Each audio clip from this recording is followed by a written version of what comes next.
के लिए फंस जाओ तो तुम क्या करोगे? क्या तुम उस गेम के विलन बनोगे या उस गेम के हीरो बनोगे? वेल, यही स्टोरी है हमारे मेन कैरेक्टर की, जिसने डिसाइड किया कि वो उस गेम का विलन बनेगा। मैंने इस एनिमे का पहला एपिसोड पहले ही कवर कर लिया है, तो अगर तुमने वो नहीं देखा है तो तुम जाके उसे देख सकते हो। मैं उसका लिंक डिस्क्रिप्शन में और यहाँ पे आई कार्ड में भी दे दूंगा। और अब हम स्टार्ट करते हैं इस एपिसोड को। नाबिर और आइंस इन्फीरियर के साथ चलते रहते हैं बाकी सब पार्टी मेंबर्स के साथ उसकी हेल्प करने के लिए। तभी ही वहाँ पे वो लोग बातें करते हैं ड्रैगन्स के बारे में, कि जो सामने वाला पहाड़ है उसके आसपास ड्रैगन्स रहते हैं। ये सुन के आइंस कहता है कि जो गेम वो खेलता था उस गेम में भी ड्रैगन्स बहुत इंपॉर्टेंट होते थे, तो उसे थोड़ा केयरफुल रहना चाहिए इन ड्रैगन से। उसके बाद वो लोग आगे आगे बढ़ते रहते हैं और तब वो लोग एक विलेज के पास पहुंचते हैं, जो विलेज असल में निफीरियर के पहचान वाला विलेज होता है। लेकिन वो लोग देखते हैं कि यहाँ पे लोगों ने बैरिकेड कर दिया होता है हर चीज को। तो वो लोग थोड़ा पास जब पहुंचते हैं तो देखते हैं कि विलेज में आसपास गॉब्लिन्स होते हैं। तो उन्हें लगता है कि गॉब्लिन्स आखिर कर क्या रहे हैं। तो फिर हमारे पार्टी मेंबर्स इन गॉब्लिन्स को देख के रेडी होते हैं बैटल करने के लिए। लेकिन तभी ही उन गॉब्लिन्स के पीछे से आती है एनरी, जो कि होती है निफीरियर की दोस्त, और ये वही लड़की है जिसका हेल्प आइंस ने स्टार्टिंग में किया था। तो फिर उसके बाद एनरी और निफीरियर दोनों ही रूम में बैठ के बातें करते रहते हैं। निफीरियर बातों बातों में एनरी से कहता है कि तुम्हारी उम्र हो गई है शादी करने की, तो क्या हम शादी कर ले? लेकिन इस बात पे एनरी इतना ध्यान देती नहीं है, क्योंकि वो थोड़ी उदास होती है, क्योंकि उसके पेरेंट्स की डेथ हो गई होती है। तो वो कहती है कि ये सब जो गॉब्लिन्स है ये सब आइंस सामा की वजह से आए हुए हैं यहाँ पे। तो निफीरियर उससे पूछता है कि आइंस सामा कौन है? तो वो कहती है उनके साथ अल्बेडो नाम की एक लड़की थी और उन्होंने मुझे एक रेड पोशन दिया था। तो ये सब बात सुन के निफीरियर समझ जाता है कि मोमोन ही आइंस है। तो वो आइंस के पास जाता है और उनको थैंक यू कहता है और कहता है कि मैं जानता हूँ कि आप ही मोमोन हो और आप ही आइंस हो जिसने ये विलेज को बचाया था, तो मैं आपको थैंक्स बोलना चाहता हूँ। ये सुन के पहले तो आइंस इसकी बात मानता नहीं है, वो कहता है मैं तो आइंस हूँ ही नहीं। लेकिन बाद में वो बोलता है कि अच्छा ठीक है, तुम्हें ये बात पता है तो तुम किसी और को मत बताओ, सिर्फ तुम्हारे तक ही रखो ये बात। उसके बाद वो लोग निफीरियर की हेल्प करने के लिए अपने एक्सपीडिशन पे आगे बढ़ते हैं। तो वो लोग एक जंगल के पास पहुंचते हैं, जहाँ पे निफीरियर कहता है कि इस जंगल में एक गार्डियन रहता है जिसे वाइस किंग कहते हैं और वो बहुत ही पावरफुल है, तो हमें थोड़ा केयरफुल रहना पड़ेगा यहाँ पे। तो ये सुन के आइंस थोड़ा खुश हो जाता है, वो कहता है ठीक है मैं इससे लड़ लूंगा, तब तक तुम लोग अपना काम शुरू रखो। असल में आइंस को लगता है कि ये क्रीचर जो होगा वो बहुत पावरफुल होगा, तो वो अपनी पावर उसके ऊपर यूज करने की सोचता है। तो वहीं पे आइंस बुलाता है औरा को, और औरा वहां पे आके वो क्रीचर को ढूंढ के आइंस के पास लेके आती है। लेकिन जब आइंस इस क्रीचर को देखता है तो वो पहचान जाता है कि ये तो एक हैमस्टर है और इसमें इतनी ताकत है भी नहीं। तो ये देख के वो थोड़ा उदास हो जाता है। तो वो क्रीचर आइंस को बोलता है क्या हुआ, तुम मुझ पे हमला नहीं करोगे क्या? तुम डर गए मुझे देख के? तो आइंस बोलता है रुक जाओ, मैं तुम पे हमला करने वाला हूँ। तो आइंस सबसे कम लेवल वाला स्पेल यूज करता है उसके ऊपर, और वही स्पेल यूज करने के बाद वो हैमस्टर आइंस से माफी मांगता है और कहता है प्लीज मुझे मत मारो। उसके बाद आइंस बोलता है कि ये क्रीचर अब से मेरा पेट है और मैंने इसे टेम कर लिया है। ऐसा बोल के वो लोग उनका एक्सपीडिशन कंप्लीट कर देते हैं। तभी ही निफीरियर आइंस को बोलता है कि अगर तुम इस क्रीचर को यहाँ से लेके चले जाओगे तो जो पास में जो विलेज है जहाँ पे एनरी रहती है वहाँ पे आसपास के मॉन्स्टर हमला करना शुरू कर देंगे। तो आइंस कहता है तुम्हें टेंशन लेने की कोई जरूरत नहीं है, जब तक मैं यहाँ पे हूँ तब तक ऐसा कुछ नहीं होगा। उसके बाद वो लोग एक्सपीडिशन कंप्लीट करने के बाद निफीरियर की हेल्प करते हैं सब सामान रखने में। तभी निफीरियर देखता है कि उसके रूम में वो मेंढक जैसे शक्ल वाली बंदी रहती है। ये देख के वो थोड़ा डर जाता है। फिर निफीरियर क्लेमेंटाइन को बोलता है कि अभी दुकान बंद है, तुम कल सुबह आना। तो क्लेमेंटाइन हंसते हुए बोलती है मैं दुकान में कुछ सामान लेने नहीं आई हूँ, मैं तुझे लेने आई हूँ। तो ये सुन के निफीरियर के साथ जो उसके एडवेंचरस रहते हैं वो क्लेमेंटाइन पे अटैक करने का सोचते हैं, और वो लोग कहते हैं कि निफीरियर तुम यहाँ से भाग जाओ। लेकिन तभी बादाम जैसी शक्ल वाला आदमी उनके पीछे खड़ा हो जाता है और बोलता है ये मैं नहीं होने दूंगा। उसके अगले सीन में हमें दिखाते हैं कि आइंस हैम्पशायर के ऊपर टाउन में चलता रहता है, और वो तभी ही निफीरियर की ग्रैंड मॉम से मिलता है। और तभी उसकी ग्रैंड मॉम उससे कहती है कि तुम तो वही हो ना जो मेरे ग्रैंड चाइल्ड के साथ गए थे यहाँ पे एडवेंचर पे उसकी हेल्प करने? तो वो कहता है हाँ। तो उसके बाद आइंस उसकी ग्रैंड मॉम को लेके उसके शॉप पे जाता है उसका पैसा कलेक्ट करने के लिए। लेकिन तभी वो लोग देखते हैं कि शॉप पे कुछ तो खतरनाक हुआ होता है। तो आइंस फटाक से अंदर के रूम में जाता है और देखता है कि जो भी उसके साथ वाले एडवेंचरर्स थे वो सब खत्म हो गए रहते हैं। ये देख के आइंस को बहुत गुस्सा आता है, और फिर उसके बाद आइंस निफीरियर की ग्रैंड मॉम से बोलता है कि तुम्हारे ग्रैंड चाइल्ड का तो किडनैप हो चुका है, तो अगर तुम चाहो तो मैं उसे जाके बचा सकता हूँ, लेकिन उसके लिए तुम्हें मुझे खरीदना पड़ेगा और मैं बहुत महंगा एडवेंचरर हूँ। तो वो कहती है कि तुम्हें क्या चाहिए? तो आइंस बोलता है तुम्हारे पास जो भी है वो सब तुम्हें मुझे देना पड़ेगा। ये सुन के उसकी ग्रैंड मॉम बोलती है ठीक है मुझे चलेगा, लेकिन तुम्हें मेरे ग्रैंड चाइल्ड को बचा के लाना ही पड़ेगा। उसके बाद आइंस नाबेर के साथ अपने आप को रूम में लॉक कर लेता है और बोलता है कि अभी हम इन्हें कैसे ढूंढेंगे, उसका मेरे पास एक बहुत अच्छा सोल्यूशन है। ये जो बंदे थे उन लोगों ने एक बहुत बड़ी गलती कर दी है, उन्होंने इन सबके बैजेस चुरा लिए, जिस वजह से हम हमारा मैजिक यूज करके उन्हें ट्रैक कर सकते हैं। तो आइंस 5-6 स्क्रोल निकालता है मैजिक वाले और वो डिटेक्ट करता है कि ये लोग कहाँ पे है। उसके बाद उसको प्रॉपर लोकेशन मिल जाता है कि ये क्लेमेंटाइन और बादाम जैसी शक्ल वाला आदमी कहाँ पे है निफीरियर के साथ। तो वो निकल लेता है उनको पकड़ने के लिए। जैसे ही वो गेट के पास पहुंचता है तो देखता है कि गेट के सामने जो सोल्जर्स रहते हैं वो लोग बच के भागते रहते हैं, क्योंकि उनके ठीक पीछे होती है एक अनडेड की आर्मी। तो आइंस उनसे कहता है तुम लोग टेंशन मत लो, मैं जाके इन्हें खत्म कर दूंगा। आइंस उनसे बात करता ही रहता है कि तभी एक गोलम टाइप एनिमी उनके ऊपर हमला करता है। तो आइंस अपना स्वॉर्ड निकालता है और एक सिंगल स्विंग में उस बंदे को मार देता है। उसके बाद आइंस, नाबेर और उनका हैमस्टर जिसका नाम उसने रखा होता है हुमुस के, वो लोग जंप मार के जाते हैं वॉल के उस तरफ और एक एक करके सारे अनडेड्स को मारना शुरू करते हैं। आइंस अच्छे खासे अनडेड्स को मार चुका होता है, लेकिन वो देखता है कि अनडेड्स रुकते ही नहीं है, तो खुद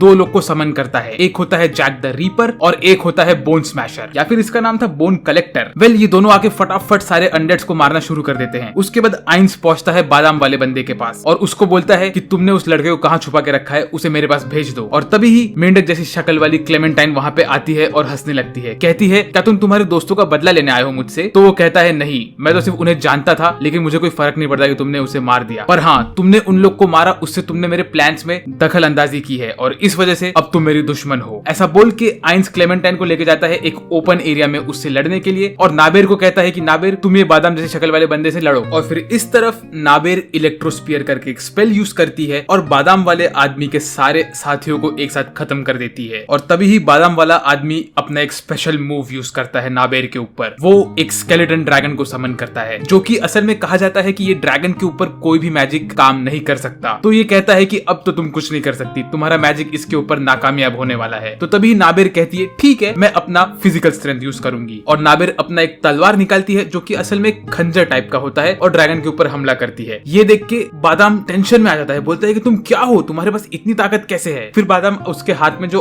ऑर्ब होता है उसको यूज करके ड्रैगन को वापस से हील करता है। नाबेर फिर से उस पर हमला करती है तो बादाम बोलता है रुक जाओ, अब मैं तुम्हें मेरी पूरी पावर दिखाऊंगा। और वो अपनी सारी ताकत एक साथ यूज करता है और एक और ड्रैगन को समन करता है। वेल दूसरी तरफ क्लेमेंटाइन और आइंस लड़ते रहते हैं। यहाँ पे क्लेमेंटाइन बोलती है कि तुम्हारे दोस्तों को मारने के बाद मैंने उनके बैचेस को अपने कपड़े पे लगा दिया है। और वो आइंस के साथ मजाक करती रहती है। उसे लगता है कि आइंस में कोई ताकत नहीं है। वो एक एक मैजिकल मूव्स यूज करती है, फिजिकल एनहांसमेंट्स यूज करती है और आइंस के ऊपर हमला करती रहती है। थोड़े हमले करने के बाद वो कहती है कि आइंस को कि तुम्हारे ऊपर कोई मेरे हमले का असर क्यों नहीं हो रहा है, लगता है तुम्हारा आर्मर बहुत स्ट्रॉन्ग है। और आइंस उससे कहता है तुमसे लड़ लड़ के मुझे बहुत कुछ सीखने को मिल गया कि फिजिकल कॉम्बैट, मेली कॉम्बैट कैसे करते हैं। ये सब सुन के क्लेमेंटाइन कहती है कि तुम्हें मेली कॉम्बैट के बारे में पता भी नहीं है, क्या तुम एक रूकी हो क्या? फिर आइंस बोलता है चलो मैंने बहुत कुछ सीख लिया तुमसे, अब टाइम है इस सबको खत्म करने का। फिर आइंस खड़ा होता है एकदम जोश में और जोर से चिल्ला के कहता है नाबेर गम्मा, अब तुम इनको दिखाओ नाजरिक की ताकत। और ऐसा सुनने के बाद नाबेर अपने प्रॉपर मेड वाले फॉर्म में आती है और फटाक से खेल खत्म करने का शुरू कर देती है। वो बादाम को कहती है कि बादाम तुम्हारा खेल खत्म हो गया अभी। वो फटाक से टेलीपोर्ट होती है और बादाम के पीछे जाके उसको खंजर से भोंक देती है। कहती है कि देखो मैं तुम्हें एक झटके में मार सकती हूँ। फिर वो वापस से टेलीपोर्ट होती है और उसके दोनों ड्रैगन्स को खत्म कर देती है एक ही मैजिक यूज करके। वो कहती है कि ये जो ड्रैगन्स है ये सिर्फ लेवल 6 तक के मैजिक को काउंटर कर सकते हैं, लेकिन मैं लेवल 6 के ऊपर का मैजिक भी यूज कर सकती हूँ। तो वो फटाक से मैजिक यूज करती है और उन दोनों ड्रैगन्स को खत्म कर देती है। ये देख के बादाम एकदम डर जाता है। वो बोलता है कि तुम्हारे पास इतनी पावर कहां से आई? लेवल 6 के ऊपर का पावर तो भगवान भी यूज नहीं कर सकते। तो नाबेर कहती है कि मुझे जिसने बनाया है वो लोग भगवान से भी ऊपर है। ऐसा कहने के बाद नाबेर वो बादाम को भी खत्म कर देती है। इस तरफ आइंस की आंखों में ये मेंढक वाली बंदी ने 2 खंजर भोंक दिए रहते हैं और वो कहती है कि तुम्हारे ऊपर कुछ असर क्यों नहीं हो रहा है। तभी आइंस अपने प्रॉपर फॉर्म में आता है और इसे पकड़ लेता है और कहता है कि देखो मैं एक अनडेड हूँ। ऐसा कहने के बाद आइंस धीरे धीरे अपनी मुट्ठी को बंद करता है और उसे दबाने लगता है। वो कहता है कि तुमने तुम्हारा टाइम लेके मेरे साथियों को मारा था ना, अब मैं भी अपना टाइम लेके तुम्हें मारूंगा। क्लेमेंटाइन छटपटाती रहती है आइंस के हाथ में, कहती है कि मुझे छोड़ दे, मैं तुझे मार दूंगी, मुझे तुझे मार दूंगी, लेकिन वो कुछ कर नहीं पाती है और आइंस आराम से अपना टाइम लेके इसे खत्म कर देता है। यहाँ पे मैं आप लोग को एक चीज याद दिलाना चाहता हूँ कि ये